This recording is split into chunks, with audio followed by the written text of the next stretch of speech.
What's up, everybody? Kenny here, also known as Silent85. And Lady Salak. And Lady Salak. Her channel will be down below. So we just got out of Aquaman and the Lost Kingdom. It was the Lost Kingdom, right? Yes. Yeah, Aquaman 2, either way. But it may as well have been Aquaman and Ocean Master. I'm not gonna spoil anything. Ocean Master's in the trailers. That's not a spoiler, but I will say this, and I'm going to get some flack for it. I'll say it straight up. For the circles I run in, from other fans and whatnot, fine, so be it. But damn it, I enjoyed this one better than the first one. I did as well. Let that sink in. Now, let me tell you why. And this is my reasoning on it. She'll, of course, get into hers in just a minute. But for me, I enjoy a movie that is basically nonstop. Great action, great humor, even if it is an acquired sense of humor. Jason Momoa could go full out to be who he wanted to be in this movie. He had fun with it. Mm-hmm. You could tell he had fun with it. He really did. For sure. James Wan and Jason Momoa did a great job in this movie. Now, will it make $1 billion like the first one? Probably not. But I want to address some criticisms that I've been seeing online. There's a lot of people that talk about how this movie kind of lost its way. How this is the final film of the Snyderverse, so on and so forth. That's true. That is true in some regards. But there is one scene in this movie that I regarded the Lady Psylocke that I saw that really in a light way was kind of a nod towards Snyder. And by the way, we'll get into that whole Barbie comment about Snyder here in just a little bit. But, different movie. But there is some nods in this movie. Two big nods that I saw, and I just want to point out. One, there is one to a Zack Snyder controversial moment that is in a previous film. I won't name any films, it'll spoil something, but that a lot of people were like, what the hell? That doesn't make any sense. And I'll go to that in another video once the movie's been out for a while. But if you want to leave a comment, I'll also probably comment on it later. But the other thing, I got total 80s vibes from this movie, and I'll tell you why. Another criticism has been, this is your cliche, like movie where it's just like somebody trying to do something to the planet and all this and that. It might as well have been Captain Planet, but DC. I'm like, okay, I'll admit, it is cliche. But how many people my age in the 30s enjoyed an 80s movie when it was Captain Planet up against somebody that was talking about pollution or going after it like G.I. Joe? There were vibes in this. It's like they took that 80s cartoon concept and put it on the big screen again. And they even have the same type of humor and hero antics a lot. It was amazing, okay? It was amazing. Now, with that said, the ending, the last 20 seconds, a little awkward.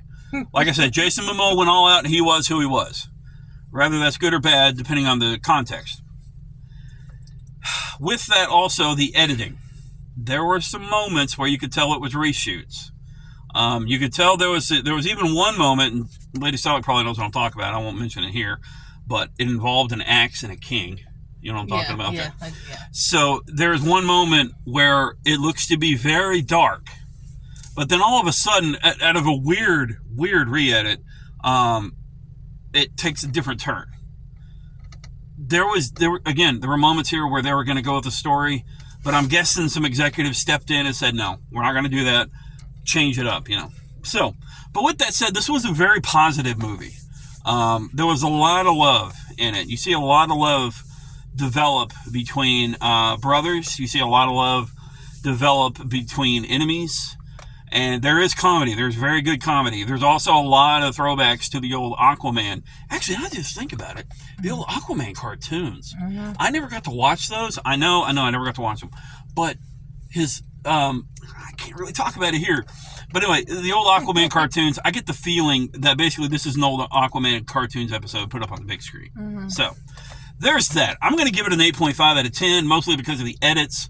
Some of the real life baggage, unfortunately, that came with the movie, the Discovery drama, the Snyder drama, the Heard drama, and of course, that's my take. Now, we'll take a couple of minutes. We'll let Lady Salak give her input, but I'm definitely giving it an 8.5. Okay, I'm gonna give it an 8. 8? Yeah, I really liked the first one. The second one had a lot of action.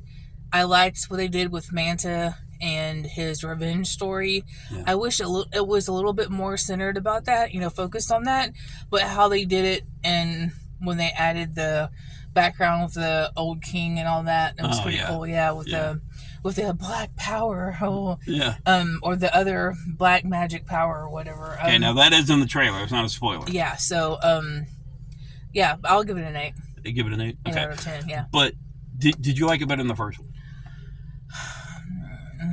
I think I rated the first one 8.5. Okay. So I like the first one a little bit better. You like the first one a little bit better? Yeah. But not by much? No, not by much, Okay. no. You can tell I'm playing the boyfriend card. No, here. but also too, right? the editing part was like really, really crazy too, because it was, yeah. It was really there were a lot of critics who they dogged the editing, the cinematography, how that was I actually liked the parts of the video motion and stuff like that.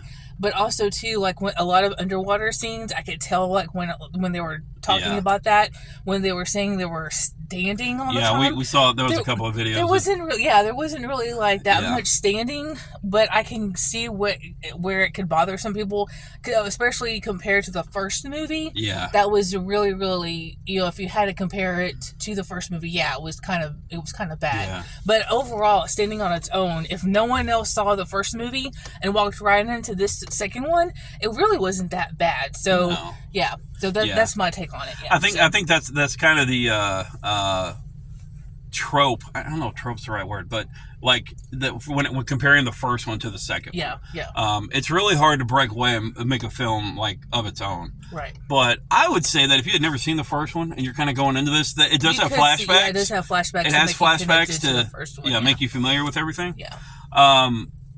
If you hadn't seen the first one, I would think this really wouldn't compare. No. Because then you would see the first one after, you'd be like, oh, I got to watch the first one. Mm-hmm.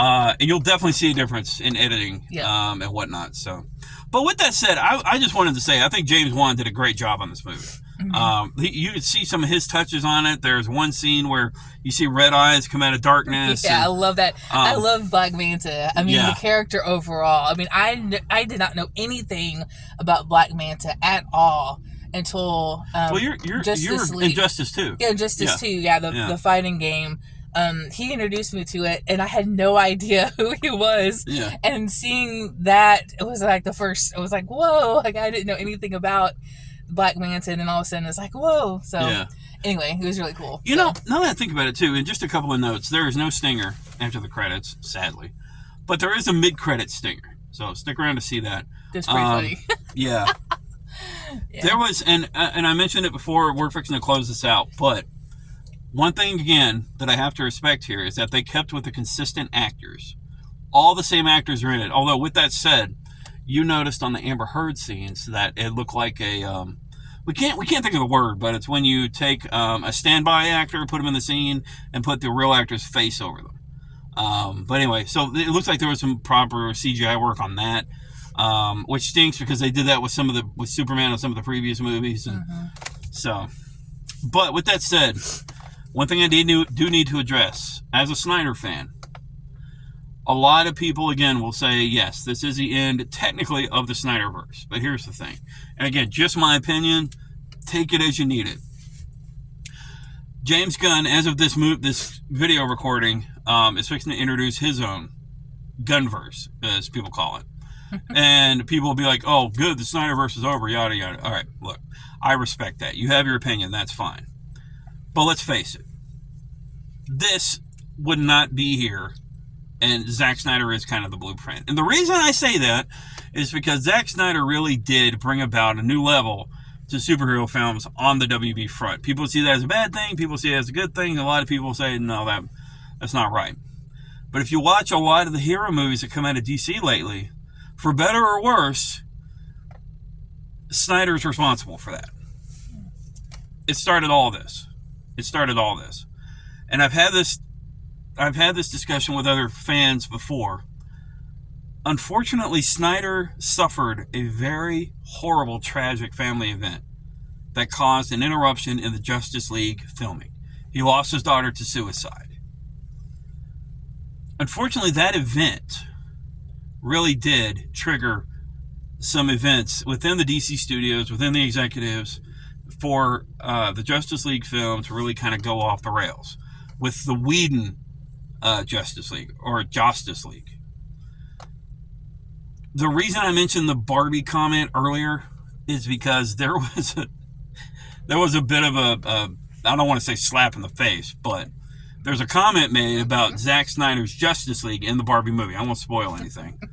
But it's not exactly a positive comment about people wanting Zack Snyder's Justice League and all that to happen. So I just want to say, as a fan, because again, this is kind of the end of Snyder's verse and his part in it, I've enjoyed it. I loved it. I've been a fan since day one, since Man of Steel. I remember seeing the announcement for Batman v Superman. That had always stuck in my head whenever you see the Batman v Superman sign in I Am Legend. You see Will Smith walking through the city. There's a sign of it up there. I don't know if that was ever a nod for it to actually happen, but I've been a huge fan. I'm open and receptive to pretty much every kind of Superman, Batman, whatever it may be. Happy, dark, brooding, whatever. But I'm just taking this moment to say that if you're a fan of one verse, you can be a fan of another verse. Do not let any kind of prejudice against other characters or other directors or writers or whatever. Like what you like, but you don't have to yuck somebody else's yum. It's what we all enjoy, and it's who we are. These literary characters obviously mean a lot to us. We grew up on them. We saw them in movies, TV shows, comic books, read them in books, whatever it may be. And I just want to say, keep enjoying them. Don't let other people influence what you enjoy, including critics, because it's in some ways toxic, and it really can cause some fights, especially in nerd circles, and we all know this. So, stay safe, stay sane, remember, you're awesome, never let the world tell you otherwise. 8.5 for me for Aquaman 2, 8 for Lady Psylocke. Her channel will be down below. Thank you all for watching. This went a little bit longer than expected, but there were some messages in here, and I wanted to address the Barbie thing, as well as get into some details about what we enjoyed with the film. So, thanks for watching. If you made it this far, remember, you're awesome. Never let the world tell you otherwise. And we'll see you later. Peace. Peace.